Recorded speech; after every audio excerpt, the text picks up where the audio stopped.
Okay mga kababayan, Chris Ulo po at welcome back po ulit dito sa ating YouTube channel. Okay mga kababayan, pag-usapan ho natin ito hong broadcaster, ito yung isa sa mga journalist ho ng GMA7, no?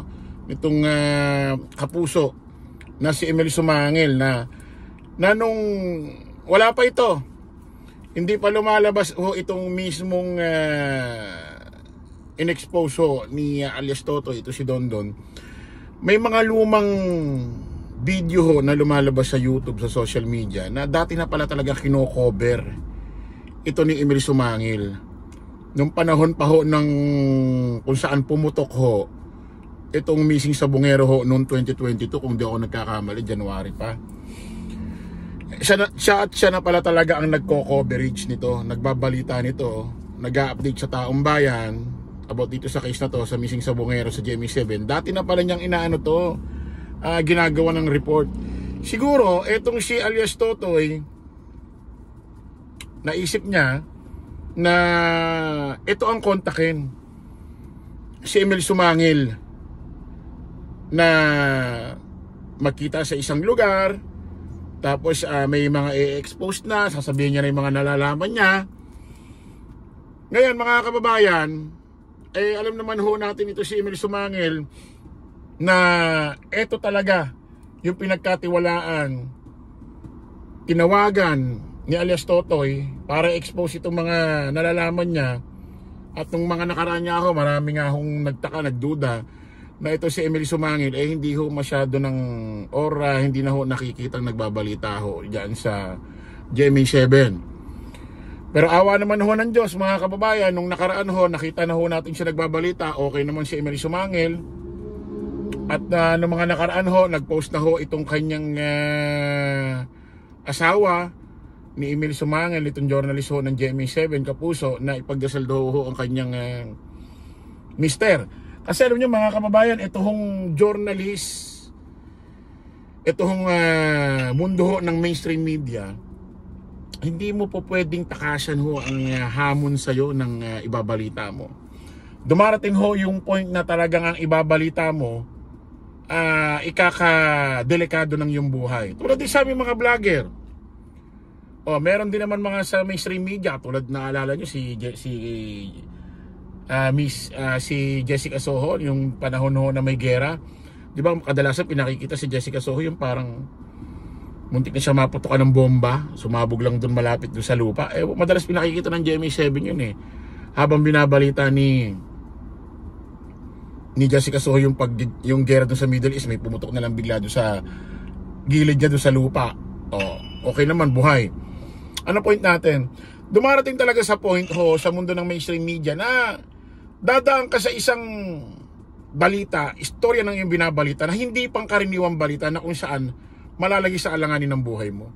Pero hindi mo pwedeng kinakailangan talikuran yon, hindi ka po pwedeng magpadala sa kaduwagan mo, o kinakabahan ka, o ano man naiisip mo, hindi ka pwedeng padala doon, kasi kinakailangan gampanan mo ang sinumpaan mong trabaho dyan sa iyong network.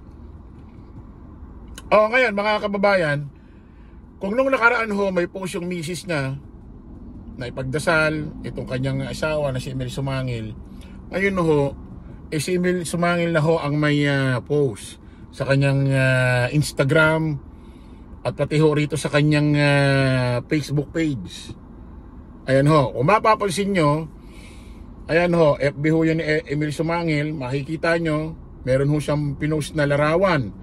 Kamay niya yata ito May hawak hong rosary, na kung saan parang nagdarasal, bumubulong, no, sa Diyos. Na basahin ho natin yung caption niya.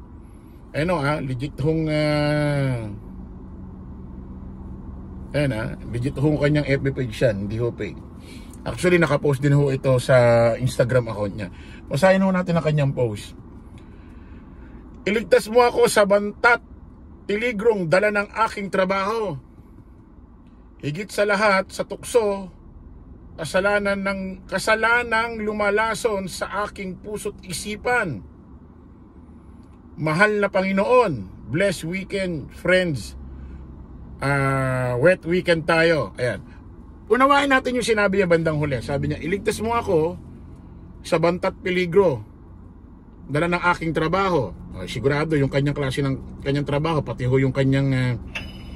Actually, mga kababayan, kung sino man ang mastermind dito sa Missing Sabungero, at halimbawa itong kanyang post naaayon doon sa kanyang binabalita about Missing Sabungero, unang-una, wala naman dapat ikagalit ang mastermind kay Emil Sumangil, kasi unang-una, yung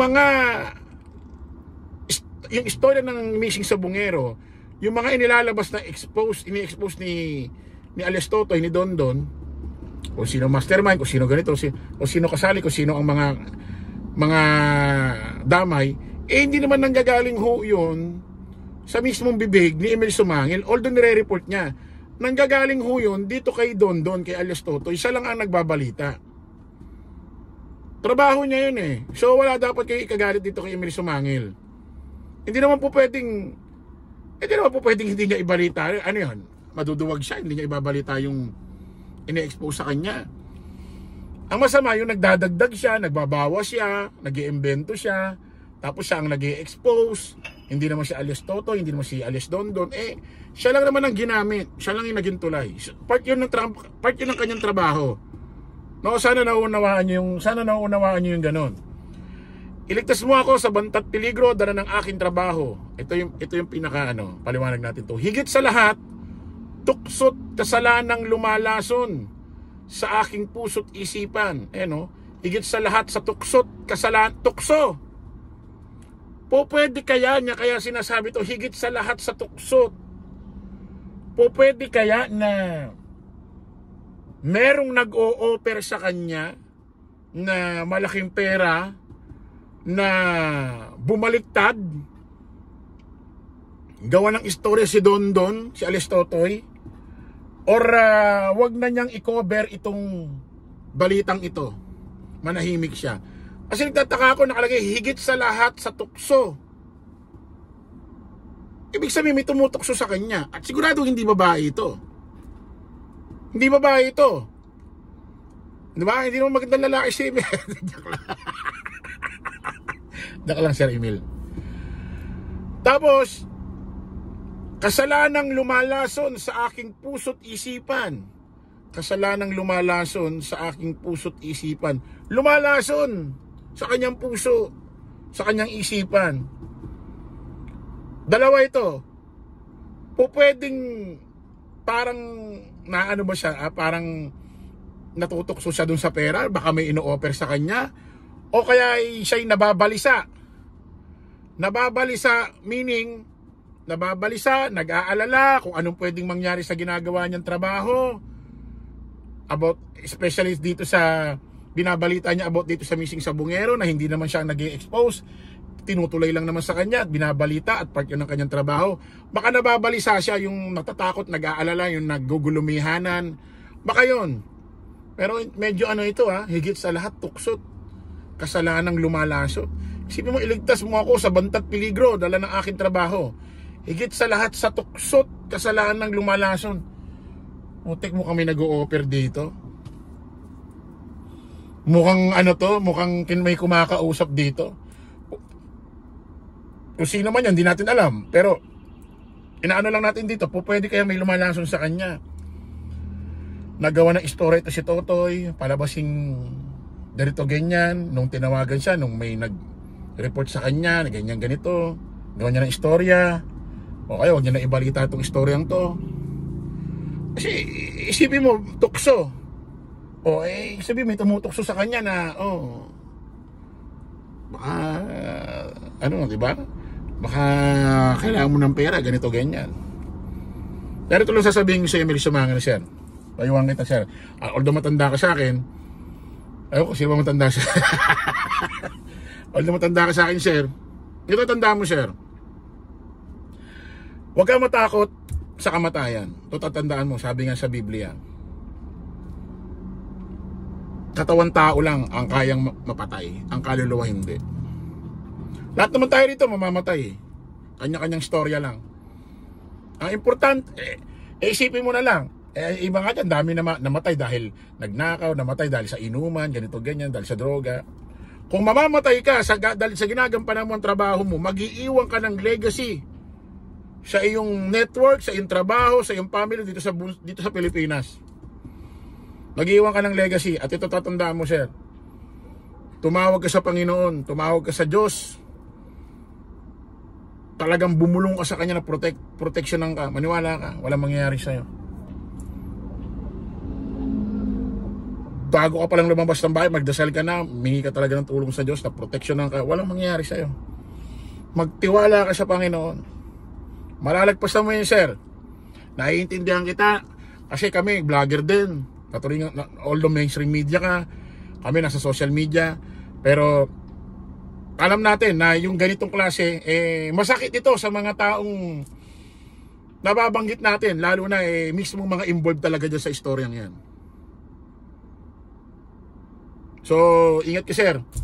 Loobin ng Panginoon na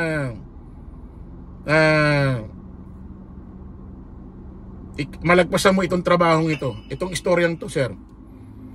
At kung may nanunukso man kahit sa ano sa'yo, pera o ano, wag mo tanggapin yan. Ang pera, putik, ang pera lang yan, mabilis maubos yan. Ang napakahirap kalabang konsensya. Talagang yan, Diyos, nilagay niya yung konsensya sa ating katawan eh. Bakit ka mo? Para bandang huli, umamin tayo sa ating mga kasalanan.